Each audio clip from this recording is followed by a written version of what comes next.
আসসালামু আলাইকুম প্রিয় দর্শক। চিকেন স্নেক বা শিলিগুড়ি করিডোর একটা সরু ভূখণ্ড যা ইন্ডিয়ার সাথে সেভেন সিস্টার্সের অধিকৃত রাজ্যগুলোর একমাত্র স্থল সংযোগ। বাংলাদেশ বা চীন যদি চিকেন স্নেক শব্দটা উচ্চারণও করে তবে দিল্লিতে কাঁপাকাঁপি লেগে যায়, কারণ ডোকলামের সাথে ডিরেক্ট একটি সম্পর্ক আছে। ডোকলামে চীনের আধিপত্য প্রতিষ্ঠিত হলে চিকেন স্নেক হারাবে ভারত, মানে সেভেন সিস্টার্সও হাতছাড়া।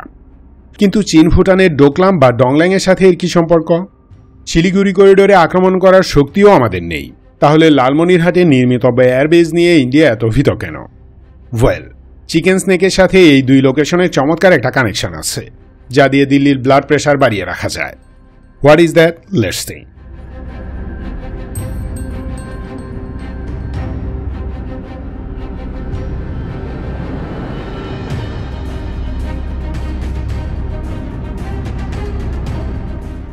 চিকেন স্নেক ভারতকে ভেঙে দিতে পারে, মানে মুরগির গলাটা কেটে দিলে ইন্ডিয়ার 3 ভাগের 1 ভাগ স্রেফ নেই হয়ে যাবে। কিভাবে? বিষয়টা সিম্পল। পার্বত্য এই ভূখণ্ডের চারপাশে আছে 3টি স্বাধীন ও সার্বভৌম দেশ। খুব কাছেই আছে চীন, এবং চীনের সাথে ইন্ডিয়ার সীমান্ত সংঘাত জন্ম থেকে। এ নিয়ে একটা বড় যুদ্ধে দিল্লি হেরেছেও। তবে সীমান্ত সংঘাত নিয়ে বেইজিং ইন্ডিয়ার সাথে যুদ্ধে জড়াতে ইচ্ছুক নয়, এর চেয়েও সিরিয়াস কাজ নিয়ে ব্যস্ত তারা। তবে ইন্ডিয়াকে ঠেকানো বা পানিশ করার জন্য দূরদর্শী চাইনিজরা জাস্ট একটা কোপ দিবে, তাতেই ইন্ডিয়া ইনভ্যালিড। আর সেটা চিকেন স্নেক, মানে শিলিগুড়ি করিডোর। এই করিডোরে সামরিক নিরাপত্তা দুরূহ একটি কাজ, কারণ এর অবস্থান, ভূপ্রকৃতি এবং প্রতিবেশী দেশে ভারতের অত্যাচার। চিকেন স্নেক দৈর্ঘ্যে 170 থেকে 200 কিলোমিটার, কিন্তু এর সবচেয়ে দুর্বল অংশটির প্রস্থ 17 থেকে 22 কিলোমিটার, আর ম্যাক্সিমাম প্রস্থ 60 কিলোমিটার। এর দক্ষিণ পশ্চিমে বাংলাদেশ, উত্তর পশ্চিমে নেপাল এবং উত্তরে ভুটান। চিকেন স্নেক পশ্চিমবঙ্গের ইসলামপুর থেকে শুরু হয়ে উত্তর পূর্বে গাদাধার নদীর এপার পর্যন্ত বিস্তৃত। এখানে বাংলাদেশের অবস্থান মারাত্মক ক্রুশাল, কারণ বাংলাদেশ ও নেপালে বর্তমানে যারা ক্ষমতায় আছেন তারা দিল্লির পালতু নন, বরং দেশ দুটিতে ইন্ডিয়া বিরোধী মনোভাব প্রকট। কেউ যদি চায় যে ইন্ডিয়াকে পানিশ করবে, তাহলে প্রথমেই সে টার্গেট করবে চিকেন স্নেক। এটি দখলে নিলেই ইন্ডিয়ার সাথে সেভেন সিস্টার্সের কানেকশন কাট অফ। তখন আসাম, মেঘালয়, অরুণাচল, নাগাল্যান্ড, মণিপুর, মিজোরাম ও ত্রিপুরা ভেঙে যাবে। কোনো পরাশক্তির আক্রমণ হলে তার ঠেকানো ইন্ডিয়ার জন্য দুরূহ। এখানে পরাশক্তি বলতে আমি যুক্তরাষ্ট্র অথবা চীনকে বুঝিয়েছি। আরও একটি বিষয় হলো, চিকেন স্নেক আক্রান্ত হলে বাংলাদেশ ও নেপাল থেকে ডিরেক্ট কোনো সামরিক সাপোর্ট পাবে না ইন্ডিয়া, কারণ এই দুই দেশের জনগণ ইন্ডিয়ার অত্যাচারে অতিষ্ঠ। বহিঃশত্রু ছাড়াও আভ্যন্তরীণ হুমকিও আছে। United liberation front of Assam বা উলফা এবং national socialist council of Nagaland অর্থাৎ NSCN-ও চিকেন স্নেক কেটে ফেলতে চায়। তাই বিপদ বুঝে শিলিগুড়ি করিডোরে ইন্ডিয়া বিপুল পরিমাণ সামরিক শক্তি মজুত করেছে। Indian army, Assam rifles, Indo তিব্বতান border police, Indian air force, state police, BSF সহ অন্তত 1 লাখ সেনা মোতায়েন আছে। করিডোরের মধ্যখানে অবস্থিত হাসিমারা এয়ারবেজে কয়েকটি রাফেল ফাইটারও স্টেশন করেছে India. Short range air defence system, হালকা সাজোয়া যুদ্ধযান ইত্যাদি তো আছেই। আতঙ্কিত ভারত এমনকি 1 রেজিমেন্ট ব্রাহ্মস মিসাইলও মোতায়েন করেছে সেখানে, কারণ যুদ্ধের সময় এখানে অস্ত্র বয়ে আনা প্রায় অসম্ভব। শিলিগুড়ি করিডোর পাহাড়ি দুর্গম অঞ্চল, এখানে ভারী অস্ত্র পরিবহনের সময় প্রতিপক্ষের অ্যাটাক হলেই শেষ। তাই যেসব অস্ত্র শত্রুর হাতে পড়ার সম্ভাবনা নেই বা মোতায়েন না করলেই নয়, সেগুলো এখানে ডেপ্লয় করেছে দিল্লি। ইন্ডিয়ান মিলিটারি বলছে শিলিগুড়ি করিডোর তাদের সবচেয়ে দুর্ভেদ্য অঞ্চল। তবুও দিল্লি এত ভয় পাচ্ছে কেন? এর সাথে ডোকলামেরই বাকি সম্পর্ক। Let's see that.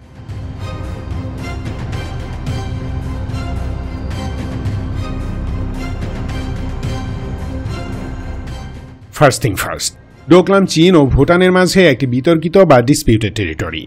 এটি ইন্ডিয়ার কোনো ভূখণ্ড নয়। 1890 সালে চায়না ও ব্রিটেন ক্যালকাটা কনভেনশনের মাধ্যমে ঠিক করে কিভাবে সিকিম ও তিব্বতের সীমা নির্ধারিত হবে। কনভেনশনের আর্টিকেল 1-এ বলা আছে, the boundary of Sikkim and Tibet shall be the crest of the mountain range separating the waters flowing into the Sikkim Teesta and its affluents from the waters flowing into the Tibetan Mochu and northwards into the other rivers of Tibet. The line commences at Mount Gipmosi on the Bhutan frontier and follows the above-mentioned water parting to the point where it meets Needle territory. সহজভাবে বলে, সিকিম ও ভুটান সীমান্তে অবস্থিত গিপমসি পর্বতমালার শৃঙ্গসমূহ দ্বারা সিকিম ও তিব্বতের সীমানা নির্ধারিত হবে। কিছু পয়েন্ট সিলেক্ট করা হবে এই পর্বতমালার মাঝখান দিয়ে বয়ে যাওয়া নদী ও জলধারার মাধ্যমে। সে হিসেবে চীনের সীমান্তের পয়েন্ট শুরু হয় গিপমসি থেকে, আর এই জন্যই চীন ডোকলাম দাবি করে। আন্তর্জাতিকভাবেও তা বিতর্কিত ভূখণ্ড। দক্ষিণ এশিয়ার সীমানা নির্ধারণে ব্রিটিশরা যে ফাইজলামি করেছে তাতে প্রতিটি দেশের মাঝেই অন্তর্কোন্দল সৃষ্টি হয়। এটিও তেমন একটি ফাইজলামি। কিন্তু 1949 সালে একটি চুক্তির মাধ্যমে ভুটানের সামরিক ও পররাষ্ট্রনীতির কন্ট্রোল নিয়ে নেয় ইন্ডিয়া। ডোকলাম নিয়ে 50, 60 ও 70-এর দশকে একাধিক সংঘাত জড়ায় চীন ও ভারত। এর মাঝে 1962 সালে দিল্লিকে প্রায় ভসকে দিয়েছিল তারা। যাই হোক, 2007 সালে নিউ ফ্রেন্ডশিপ ট্রিটি নামে ভুটান আরেকটি চুক্তি করে দিল্লির সাথে। এতে করে ভারতের হাতে তুলে দেওয়া সামরিক ও ফরেন পলিসি কিছুটা হলেও ফেরত পায় তারা। তবুও তারা এখনও দিল্লিকে জানিয়েই বেশিরভাগ ফরেন পলিসি নির্ধারণ করে। তবে ডোকলামের উপর চীন তার ক্লেম স্ট্রং করতে থাকে, বিরোধও চলতে থাকে। কোনো বুলেট ফায়ার না করেই সেটা দখল করার চেষ্টা করে তারা। এরই মাঝে 2017 সালে 16 জুন চাইনিজ আর্মি ডোকলামে একটি রাস্তা নির্মাণের কাজ শুরু করে। এরপর 18 জুন ইন্ডিয়ান আর্মি 350 বায়ুসেনা এবং 2টি বোল্ডোজার নিয়ে ডোকলামে ঢুকে পড়ে, চীনের সাথে ক্যাচাল লাগায়। অথচ ডোকলাম ইন্ডিয়ার অংশ নয়, কিন্তু আগ বাড়িয়ে নাক গলায় তারা। চীন ও ভারত মুখোমুখি হয়ে পড়ে। এই স্ট্যান্ড অফ চলে টানা 2 মাস 10 দিন। এরপর দুই পক্ষই পিছু হটে, কিন্তু চীন সেই ঘটনা ভুলে যায়নি। শুরু করে ব্যাকগ্রাউন্ড ফরেন পলিসি, ভুটানকে বাগে নেয়ার চেষ্টা করে। ফলাফল হিসেবে ভুটানি অথরিটি বেজিংয়ের সাথে ক্যাচালে না যাওয়ার শর্ত দেয় দিল্লিকে। ডোকলামের অনেক এরিয়ার উপর তাদের দাবি ত্যাগ করে বলে জানা যায়।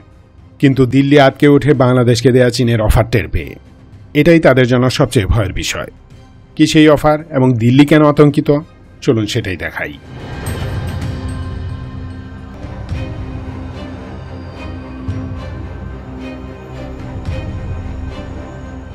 লালমনিরহাট বাংলাদেশের জাতীয় নিরাপত্তার জন্য মহা গুরুত্বপূর্ণ একটি পয়েন্ট। এখানে ব্রিটিশ আমলে নির্মিত বড় একটি এয়ারপোর্ট আছে। বর্তমানে এটি বাংলাদেশ এয়ারফোর্স অপারেট করে। এখানে বেশ কিছু নন মিলিটারি এভিয়েশন প্রোডাক্ট উৎপাদনের জন্য বিদেশি জয়েন্ট ভেঞ্চারের প্ল্যান চলছে। এখানে একটি বড় এবং সুসজ্জিত ফরওয়ার্ড এয়ারবেজ নির্মাণের অফার দেয় চীন।